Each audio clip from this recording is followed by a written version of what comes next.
Hi, I'm Dr. Gwen, and my channel is all about creating content that empowers the neurodiverse community. In this episode, Michelle DeBeer comes onto the show to talk about how she's addressing problems with accessing good quality support and services through her business, Autism Waitlist. If you are a parent on a waitlist somewhere and you want to take action today, stay tuned to find out if Autism Waitlist can help.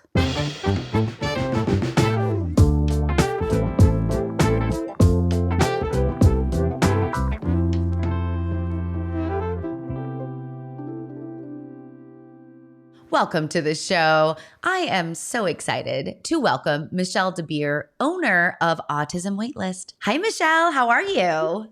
Good, thank you. Thanks for having me on.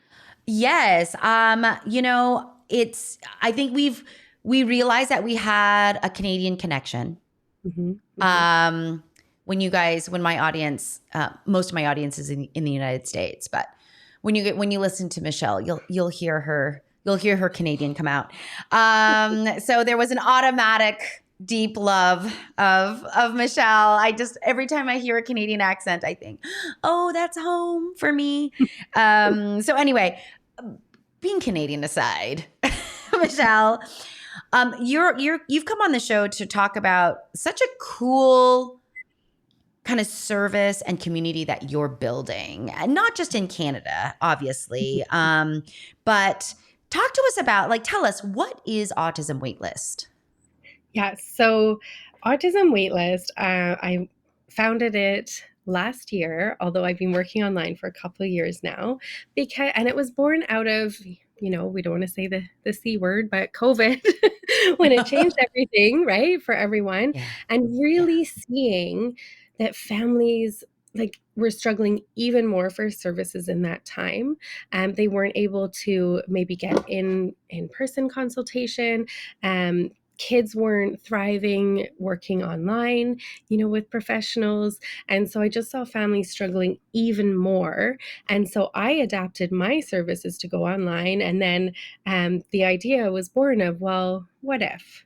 What if I could reach even more people if I really built supportive services online for parents of autistic children who are searching for help.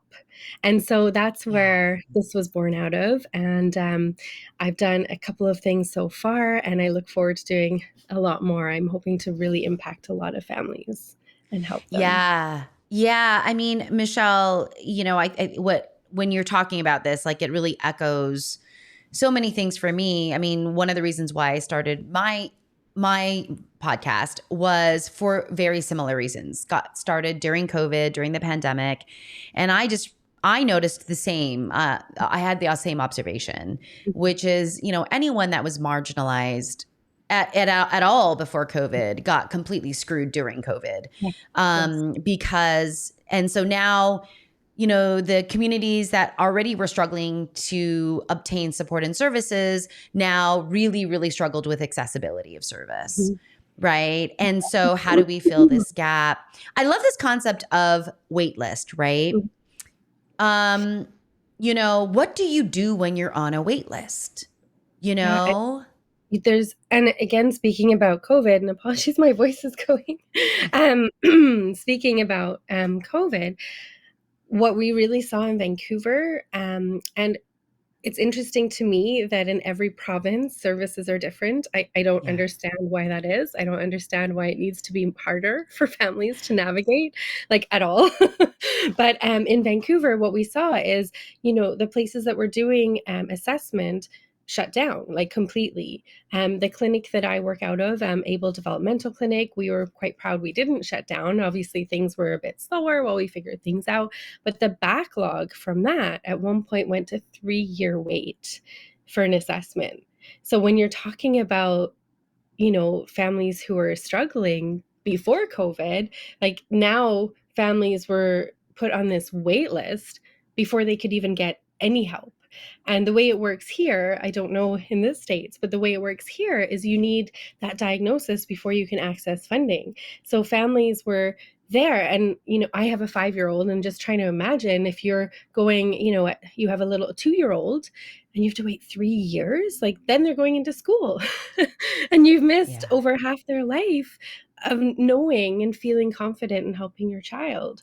And so Yeah. I just, yeah, I don't believe that it's okay that families wait that long. I don't believe it's okay that there's that many families waiting. Like, it's so, Yeah. just wanted to do something to help in the meantime. And I'm quite passionate about keeping it affordable too, because these families don't have funding either Yeah. where they're at. Yeah.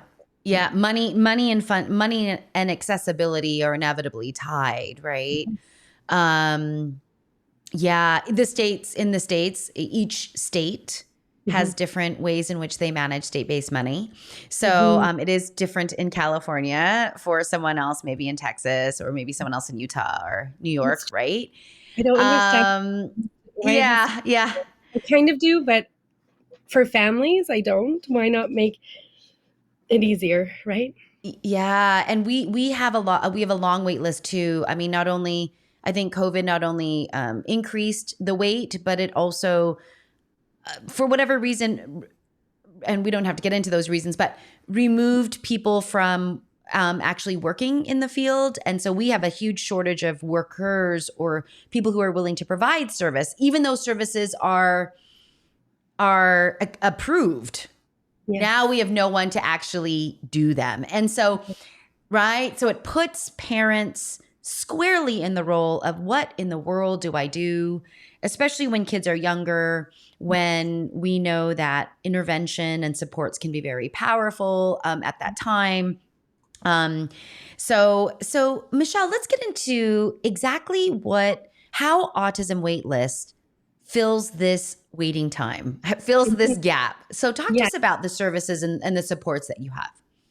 Well, a couple ways. So you mentioned something there about parents waiting for services, right? And that early intervention piece.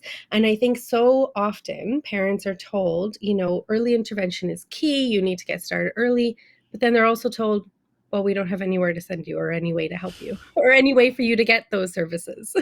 And so and I just think that's devastating. I don't think there's anything that would feel harder than not knowing what to do or how to help your child. And so Autism Waitlist, I want to empower parents to be able to learn those tools themselves. So yes, work with professionals if you can, find the right person, but also know that you know your child best and that you can learn the skills and the tools to really help and support your child. And also, your family dynamic best. And I one of the things I love to do is help families learn how to incorporate things into their day. So you're not adding like a 2-hour session onto your day as a mom. No, you're choosing one or two things you want to help your child with and figuring out how those things fit in your day. And if they don't naturally fit, how could you maybe create an opportunity, right? So I'm a big believer in not adding more overwhelm for parents. I don't think that is necessary. I think we do. Life does a great job of that already. We don't need to add. And so my whole premise behind Autism Waitlist is empowering parents with the tools to help their children themselves. So I It's have a few ways beautiful. that I do that, but that's the bottom line is helping parents learn those skills and be able to help their child themselves. That's so awesome. So, Michelle, for you, I know you do that through consultation, Mm-hmm. right? But you also have a really cool thing that you do or Yeah. trying to do every year. Yes, yes, and it Yes. it was a surprising thing that has turned into one of my favorite things now. I had no idea before COVID that this Yeah. is something that I would do. And when the idea to help parents online came to me, I started looking into the ways I could do that. And I looked into summits. And so in 2020, I ran a summit called the Global Autism Parenting Summit, and I had over 600 families attend, and I had 25 speakers come on. So it was a mix of professionals from all different, all different perspectives. And I had autistic adults and parents, and it was absolutely wonderful, the what was shared, and the knowledge that was shared, and the tools. And so I'm doing that again this year, and it will be the Autism Waitlist Summit, and it'll be happening on July 24th. So right now I am building that, and the summit will always be free for parents. So I'm really passionate about that, to share that knowledge. I'm also looking into other ways to help get that information out to parents too in other formats. So that's one of the things that I'm doing. And also building out a program so that parents can, the first piece is just, 10 essential things that parents can know to help their child, like understanding sensory considerations, understanding behaviors, understanding, how can you communicate with your child better? How can you help them with play, and, you know, some secrets with social stuff, and just really some core concepts that will, with small things, will make a really big impact. Yeah. Yeah. I love that. So we've got some different ways, right? We've got consultation. We've got this really cool summit where you're having different people speak. I know that format for you is to come and then they're recorded, right? Like interviews or presentations that parents can pop into. And then it sounds like this other kind of program, is that going to be self-paced, Michelle, you think? Or you think that's going to, yeah, self-paced, So which is so that's cool. coming right Yeah. now. It's opening actually next week, and or it will be open by the Yeah. time people watch this. And yeah, they can do it at their own pace. It could be something that parents, go through in a day or two, or it could take, a few weeks if they did it piece by piece. But Yeah. again, really important to me is it's not another program that gives you 10 hours of content on each topic. I'm really mindfully and intentionally creating concise trainings that gives parents like the key info that they need to know. Because if you go online, I think we all know, and search autism, you could be there for years reading and not Yeah. come out clearer. So I don't Yeah. want to add the overwhelm. I want to give parents the what they need to know, and then some actionable things that they can do to help. Yeah. That's really lovely. It's kind of like this curated, Mhm. right, information, Yeah. and then giving maybe some examples of what that might look like, Yeah. for a parent, which is so helpful. Love the concepts, Michelle, of, small actions over time are what create the biggest difference. Yes. Um, to make everyday moments meaningful, or to take already, everyday moments that you have and to pick one of those moments and create maybe just maybe pivot on an opportunity, think about Yeah. an opportunity different. But that, the parent, I think, is, and, my specialty is working with teens and adults. So parents, I think by the time they have teens and adults, they're like, oh, I'm no longer an influencer in my kiddo's life. But the reality is, parents remain the biggest influencers in a child's life, even through the teenage and adult years, because autistic teens and adults and autistic adults tend to live with their parents Mhm. for longer. Mind you, that stat's changing with the changing nature of the world and how hard it is to live on your own these days. We've got a lot of just, college kids coming back home. But we just see that the role of a parent continues to be very, very central and influential, Mhm. and that the environment, so who's in the environment and how the environment is, tends to be one of the biggest factors of regulation Yeah. for autistic kids. And so I love that you're doing this. I love that it's accessible, because accessibility is truly, I think, one of the biggest problems that we're facing right now. So Yeah. how do we make it easier for a parent to figure out how to do that? Yes, I don't want it to be, I've been doing this 22 years, and I feel like I have a couple of things I can share from maybe, that time, maybe or what, four, a maybe couple four of things. things, yeah. And also, how I've seen, um, And I've worked in different countries. So I've worked in different cultures. I'm Irish too. So I've lived in Ireland and England and Canada, and I work in the Yukon with First Nations communities, and I've worked in Romania and Italy. So, I mean, I haven't worked all across the world, but a few different cultures, and seen how, different goals are prioritized, and helping parents, make meaningful goals for their family. And I Yeah. think Yeah. I just, I don't want money or not knowing about where to get help be a barrier. So I want Yeah. to be able to take that information and then, use it for themselves and incorporate it themselves.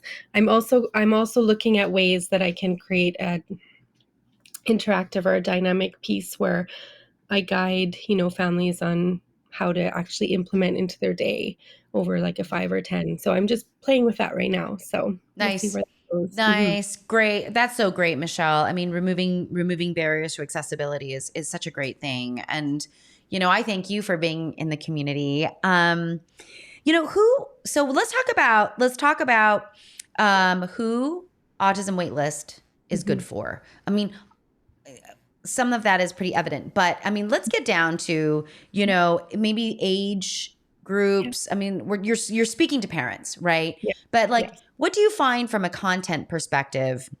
Who are parents that benefit the most from your content specifically? Yes. So especially the foundations program, which is actually called Meltdowns to Milestones. The information in there could be applicable to help most parents of autistic children understand. But those that would benefit the most, I think, are parents who have a child on a wait list, in the name, well, autism wait list, have a child on a wait list, don't know what to do, don't have support, are actively looking for help, or parents who have a child with a diagnosis who are early in their journey and just really want to understand their child's needs more. They want to understand autism more so they can help. One of my biggest beliefs in the way I do things is understanding before strategies, the why before the how. And so I Mm-hmm. think it could be applicable to older children, but probably the most specific would be the younger parents of younger kids, um, would be the parents that may gain the most from the program. Now, the summit, though, I think anyone who wants to understand autism more, who has a child on a wait list, it will be perfect for them. There's going to be quite a wide range of topics. It is going to be Yeah. focused on helping parents who are on a wait list or who do not have current support. Um, so, yeah. Love it. That's great, Michelle. I think that's really helpful for parents to know. So, if you're a parent that's out there, you're early in your journey, let's say, and you're like, oh, I could really benefit from consulting with Michelle or taking advantage of her program. I love that. Meltdowns to milestones. I love that. Or you're interested in the summit. Mhm. Michelle, what's the best way for parents to find you? Yeah, so I'm across, I think, all social medias that I'm on as Autism Waitlist. And my email address is really easy too, Michelle at autismwaitlist.com. And the website is autismwaitlist.com. So I hope I'm easy to find. Reach out Yes. to me if any of those. Yes. And I'll just say this. Do you feel like people outside of Canada could benefit from the summit? Mhm. Absolutely. Yeah, it Yeah. isn't by any means just for Canada. Myself, I'm focused on promoting within Canada only because I know the numbers here and I'm kind of intricately involved here. But definitely the content is not specific to Canada. So I would hope that, everyone who needs it can find it, not just in Canada. Awesome. Michelle, thank you so much for your energy and your passion and your contributions to this community. Much appreciated on my end. And I'll be sure to be directing people to you in the summit, which is so Mhm. cool. So thank you so much. Okay, thanks so much for having me.